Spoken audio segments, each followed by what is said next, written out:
Police আশ্বস্ত করছে যে আপনারা আগামীকাল একটু দেখা করাবে, মন্ত্রণালয় আমাদের লোকের সঙ্গে কথা বলাবে।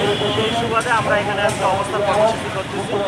আমরা আগামীকাল যদি আমাদের সঙ্গে সাক্ষাৎ না হয়, তাহলে আমরা আমাদের যে নীতি নির্ধারক আছে, আমাদেরকে যারা আন্দোলন পরিচালনা করতেছে সেই কমিটির আন্দোলন কমিটির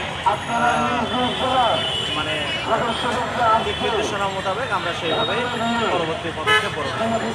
আচ্ছা, আপনারা তো দুপুরবেলায় ঠিক শাহবাগ ব্লকেট করেছিলেন, ওখান থেকে সরে আসলেন কেন?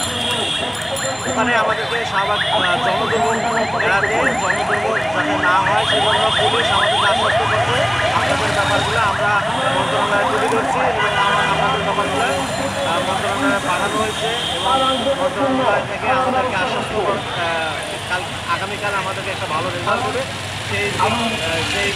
সেরকম কিছু আশ্বস্ত করছে বিধায় আমরা ব্লকেট ছেড়ে জনদুর্ভোগ বাদ দিয়ে আমরা এখানে এসে অবস্থান করব। আচ্ছা, আমরা এই যে বিডিআরের যে সমস্যাটা, এই বিষয়টা আমরা আশা করছিলাম যে আওয়ামী লীগের পতনের পর এটার একটা ফলপ্রসূ ফলাফল আসবে। আপনার কি মনে হয় কেন এখন পর্যন্ত এটার কোনো ফলাফল বর্তমান সরকার দিচ্ছে? আসলে এটা আমরাও বলতে পারতেছি না কেন আসতেছে না, কাকে দোষারোপ করবো। সরকারের ভিতরে এখনো দোষর আছে, যেহেতু এটা আওয়ামী লীগ পূর্ব পরিকল্পিতভাবে ঘটনাটা ঘটাইছে। আওয়ামী লীগের কিন্তু এখনও লোকজন বিভিন্ন পর্যায়ে বসে রয়েছে, হয়তো বা তারাই বাধা সৃষ্টি করতেছে, এটা আমার মনে হয়। আমি জানি না সরকার বাহাদুরের ব্যাপারে কোনো পদক্ষেপ নিচ্ছে না কেন, যেহেতু আমাদের দাবি যৌক্তিক, আমরা আনযৌক্তিক কোনো দাবি করি নাই। সরকার যদি সুদৃষ্টি দেয় আমার মনে হয় সবথেকে এটা একটা ভালো হবে। আমরা কোনো অরাজকতা, আমরা কোনো ধরনের বিশৃঙ্খলা চাচ্ছি না, আমরা চাচ্ছি আমাদের ন্যায্য হক। আচ্ছা, যখন এই ঘটনাটা ঘটেছিল আপনি ঠিক তখন কোথায় ছিলেন?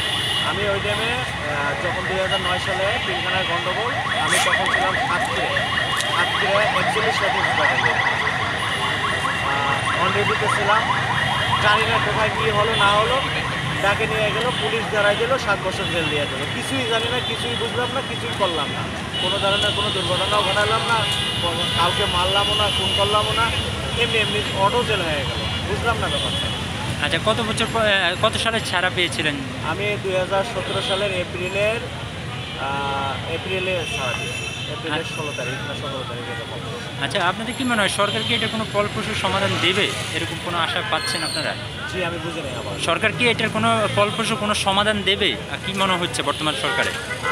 আমরা সরকার দেবে কিনা আমরা জানি না, তবে আমরা সরকারের কাছ থেকে নেওয়ার জন্য যত ধরনের মানে প্রক্রিয়া আছে আমরা অবশ্যই সেটা ব্যবহার করব, কারণ আমরা তো আমাদের দাবি অযৌক্তিক না, আমাদের যৌক্তিক দাবি। আর আমরা কোনো হত্যাকাণ্ড বা কোনো ধরনের কোনো বিদ্রোহ করি নাই।